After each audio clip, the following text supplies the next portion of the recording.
Okay, so MX Wednesday 30th of March 2022, 12:20 to 1:20 p.m. Chapter 1.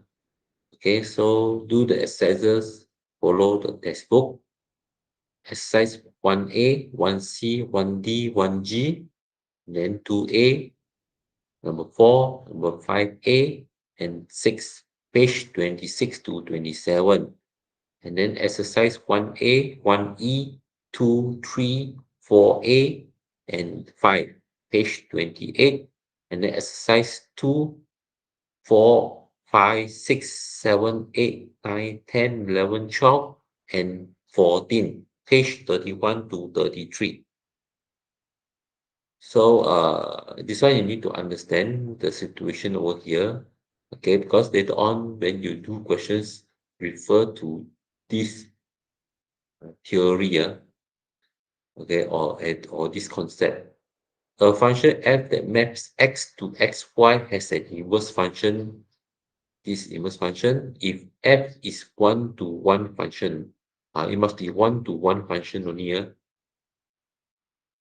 Fgx equal to x, where x is the domain of g, and gfx equal to x, where x is the x in the domain of f.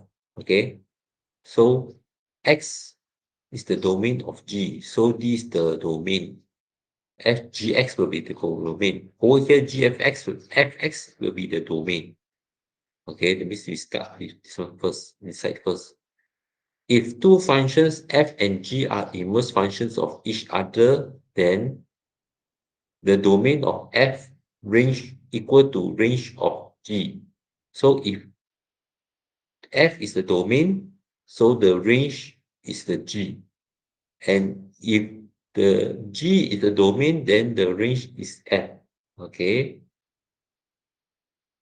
B, the graph of g is reflection of the graph of f at the line y equal to x. So if let's say this is y equal to x, the line, if this is the graph for function f, then the inverse function, they will reflect on that line y equal to x. Okay, later the example will show you. Okay, for any real numbers a and b, if the point AB lies on the graph f, then the point BA, the other way around, lies on the graph G. That is graph inverse function. The point BA lies on the graph of G is the point of reflection of AB, which lies on the graph F in the line y equal to x. Okay, this one also we will understand later on the example. So over here, earlier on, we learned the using the graph vertical line test to get whether it's a one-to-one graph or many to one function. Okay, one-to-one function or many-to-one function. There's we use vertical. For inverse, we use horizontal line test. Okay, f has an inverse function. When you use horizontal line test, must be only one-to-one function. One x1, fx also 1. Only you have inverse function.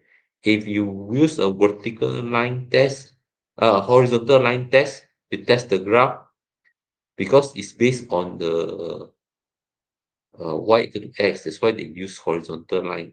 They don't use the vertical. Okay, use that for codomain fx.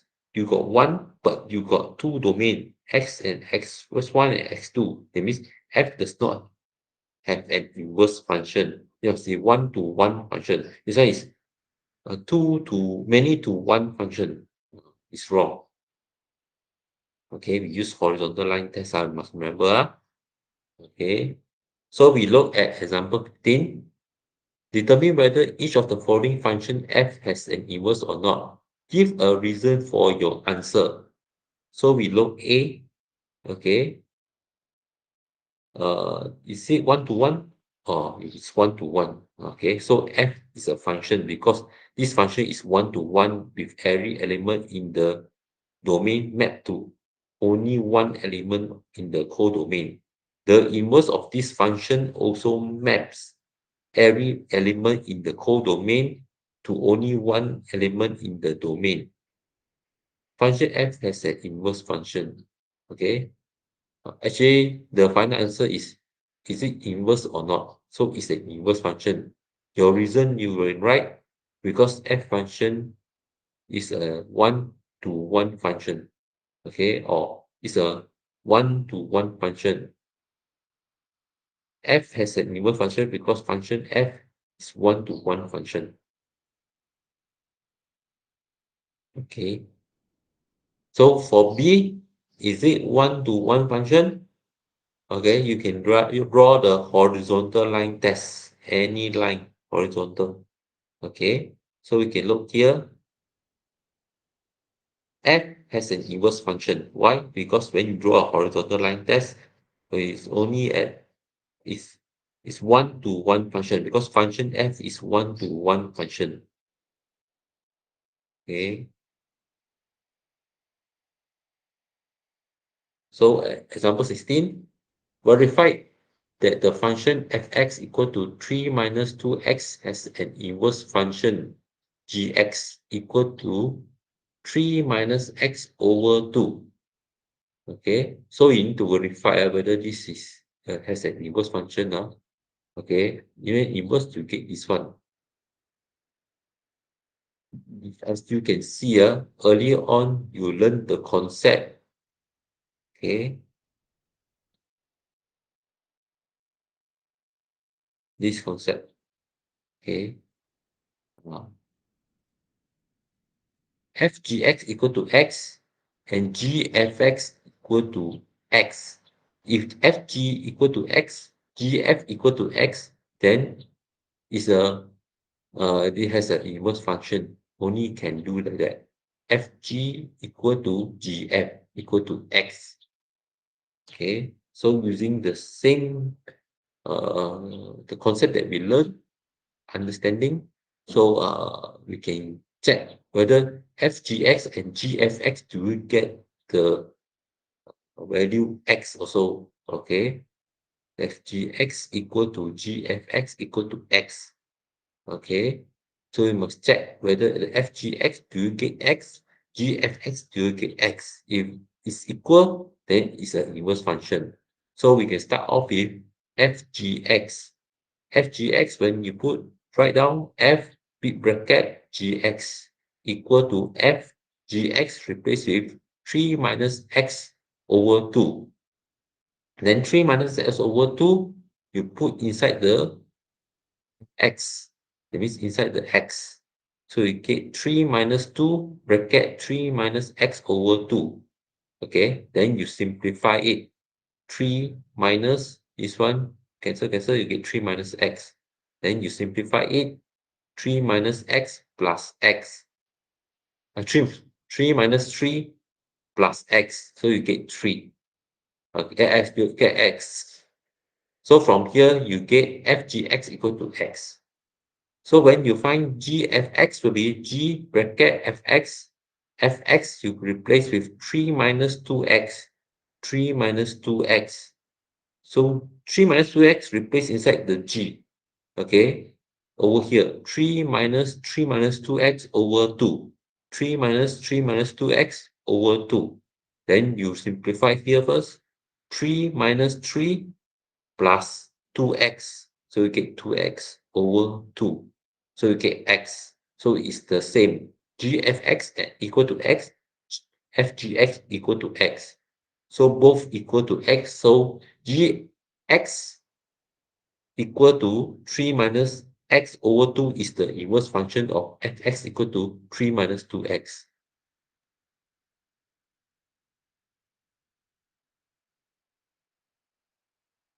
So example 17, the function f is defined by fx equal to x squared minus 6 for the domain of x between 0 to 4. On the same plane, sketch the graph of f and inverse function f. Hence, state the domain of inverse function f.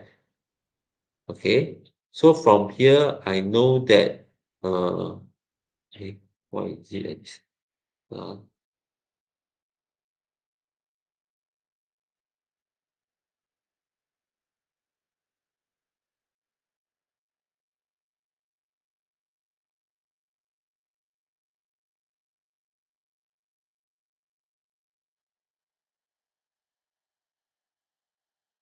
sketch.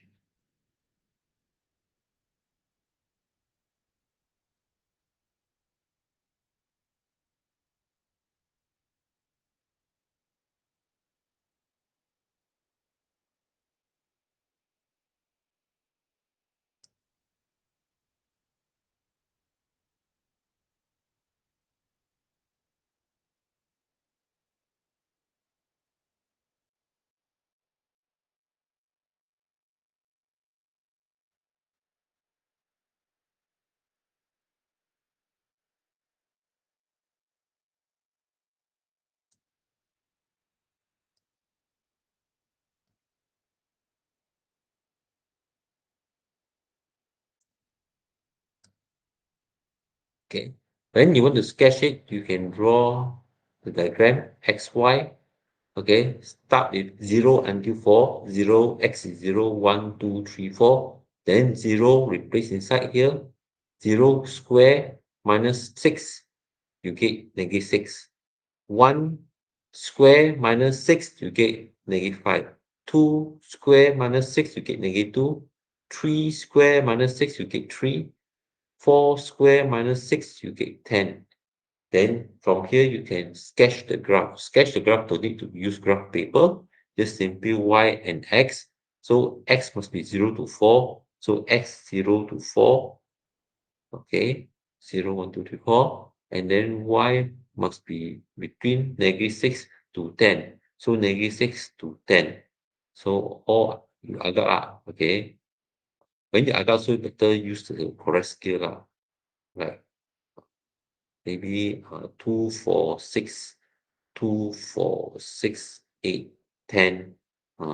When you agak nicely, when you can draw better graph, then easier for you to estimate how you draw the graph.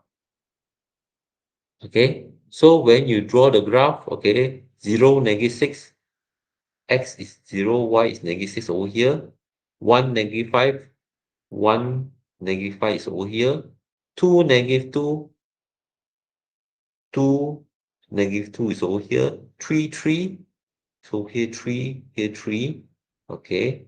4, 10, so here is 4, here is 10. So this is the graph for function f, okay. Then you need to draw the inverse function f. So inverse function f, you need to draw the y equal to x. This now that you have learned earlier on, y equal to x. You still remember this one? Amazing. Okay, the graph G is the reflection of the graph f and at the line y equal to x. Okay.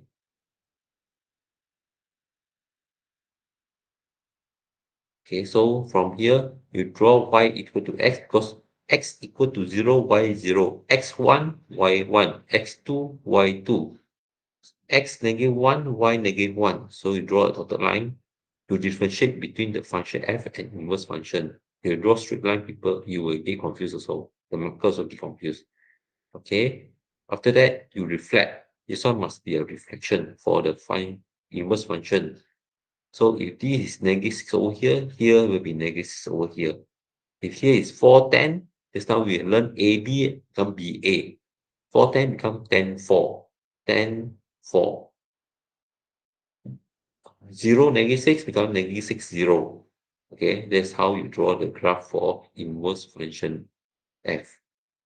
Okay, after drawing this graph, now you want to state the domain of inverse function f.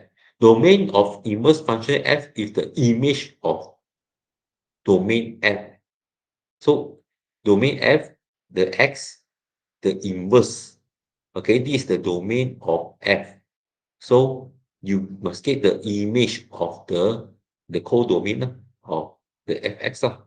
Okay, after get that you get the uh that means this is range. Your codomain must be in range also. So between -6 to 10.